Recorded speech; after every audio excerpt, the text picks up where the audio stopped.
Hello दोस्तों, स्वागत है सितंबर 2026 मिथुन लगन के लिए। शुरू करने से पहले दोस्तों, उपाय के बारे में बहुत महत्वपूर्ण बात। 10 में से 7 लोगों की कुंडली जो मेरे पास आती है उसमें एक कॉमन उपाय होता है पक्षियों को दाना देना। इसमें कुछ लोग ऐसी गलती करते हैं कि उपाय उल्टा उनके ऊपर पड़ सकता है। लोग क्या करते हैं कि छत पर, बालकनी पर, मुंडेर पे, छज्जे पे पक्षियों को दाना दे रहे होते हैं। अब आप लॉजिक समझिए, अगर हम पक्षी को छत पे दाना देते हैं तो पक्षी छत के ऊपर आके मलमूत्र करेंगे, तो पक्षी का गोबर आपके सर के ऊपर आ गया। गोबर राहु होता है, यानी कि राहु को आपने सर पे बिठा लिया तो घर में लड़ाई झगड़ा या फिर राहु से रिलेटेड बाकी प्रॉब्लम हो सकती है। तो हमेशा पक्षियों को खुले मैदान में ही दाना दीजिए। तो गोचर को देखते हैं। पहली नजर में धीरे चलने वाले ग्रह शनि, बृहस्पति, राहु, केतु जहां पिछले महीने थे वहीं पर रहेंगे, इनमें कोई बदलाव नहीं है। शनि वक्री हैं, बृहस्पति अपनी उच्च राशि में है। जो अच्छी बात हो रही है कि शुक्र देव अपनी नीच राशि से बाहर निकल जाएंगे और स्वराशि हो जाएंगे पंचम भाव के अंदर, तो इनकी ताकत बहुत अच्छी हो जाएगी। बुध देवता भी 5 से लेकर 25 के बीच में स्वराशि होंगे और पंच महापुरुष योग बनाएंगे, भद्र योग। मंगल देवता अपनी नीच राशि में जा रहे हैं बृहस्पति के साथ, मगर इनका नीच भंग राजयोग हो जाएगा शनि द्वारा 10वें भाव में जो बैठे हुए हैं। तो ओवरऑल ग्रहों की स्थिति ठीक है। मेन जो इंपॉर्टेंट चीज दिख रही है कि जो हमें उपाय करने की आवश्यकता होती है, 6, 8, 12 में बैठे ग्रह ज्यादातर प्रॉब्लम करते हैं, तो वहां पर कोई ग्रह नहीं है। तो ओवरऑल प्लेसमेंट ग्रहों की ठीक है।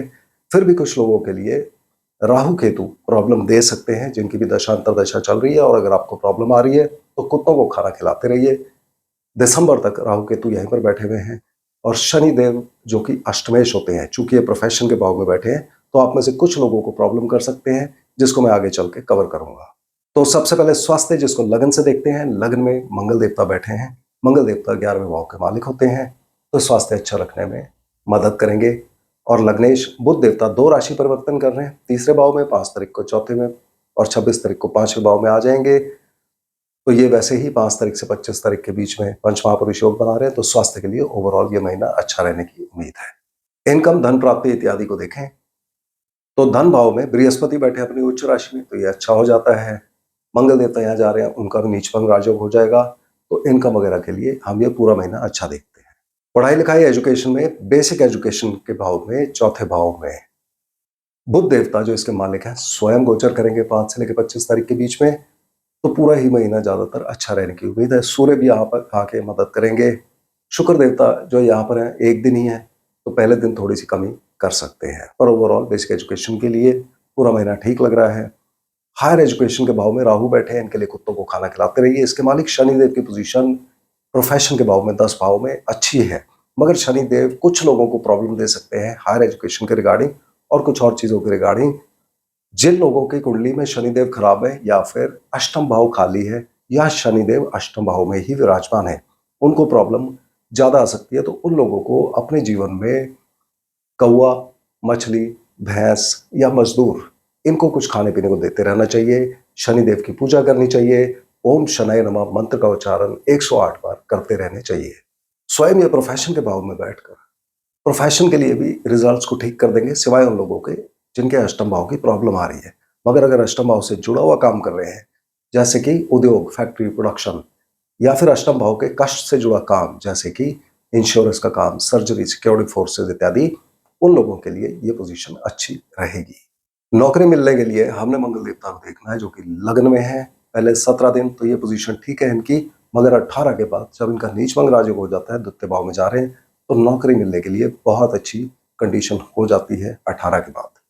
व्यापारियों के लिए बृहस्पति देव पहले से ही अपनी उच्च राशि में है, तो व्यापारियों के लिए पूरा महीना अच्छा रहने की उम्मीद है। रिलेशनशिप्स के लिए हम ओवरऑल शुक्र को देखते हैं, जो इस कुंडली के अंदर प्रेम संबंधों के मालिक भी होते हैं, और 2 तारीख को स्वराशि हो जाएंगे प्रेम संबंधों के भाव में ही, तो ये बहुत सफलता देंगे। खास करके पहले 12 दिन प्रेम संबंधों के रिगार्डिंग बहुत अच्छे रिजल्ट्स मिलने की संभावना हो जाती है। 26 तारीख को पंचम भाव में बुध देवता भी प्रवेश कर जाएंगे, जिसकी वजह से पार्टनर के साथ में वाद विवाद हो सकता है, तो उस बारे में केयरफुल रहें।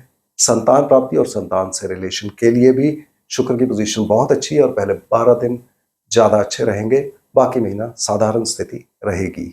विवाह करने के लिए और वैवाहिक जिंदगी के लिए बृहस्पति की पोजीशन बहुत अच्छी हो गई है, तो इनके रिगार्डिंग हम पूरा महीना अच्छा देखते हैं। लंबी यात्राओं के भाव में राहु देवता बैठे हुए हैं, जो यहाँ प्रॉब्लम कर सकते हैं, तो राहु का उपाय कुत्तों को खाना खिलाना आप करते रहिए। इसके मालिक शनिदेव की पोजीशन 10वें भाव में, प्रोफेशन के भाव में दिखाती है। प्रोफेशन के लिए लंबी यात्राएं दे सकते हैं, खास करके 24 तारीख के बाद इसके चांसेस बहुत ज्यादा हो जाते हैं। और विदेश भाव के मालिक शुक्रदेव ही होते हैं जो स्वराशि हो रहे हैं, तो विदेश यात्रा की संभावना 1 से लेकर 12 तारीख के बीच में सबसे ज्यादा हो जाती है। डे टू डे कैसा रहेगा? चंद्रमा के गोचर के अनुसार पहले 3 दिन लाभ स्थान में कोई ना कोई आपको फायदा देंगे। 4-5 तारीख को खर्चे बढ़ा सकते हैं, विदेश यात्रा भी करवा सकते हैं। 6 से 16 गोचर फिर अच्छा, ये दिन अच्छे रहने की उम्मीद है।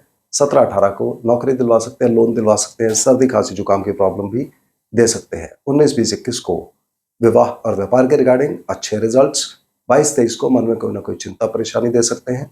24 के बाद आखिरी दिन तक गोचर फिर अच्छे भाव में है। पहले भाग्योदय, उसके बाद प्रमोशन का भाव और उसके बाद लाभ स्थान में दोबारा जा रहे हैं। तो ये ओवरऑल आपके लिए सितंबर का गोचर था। अगले वीडियो में हम फिर मिलते हैं, तब तक के लिए धन्यवाद।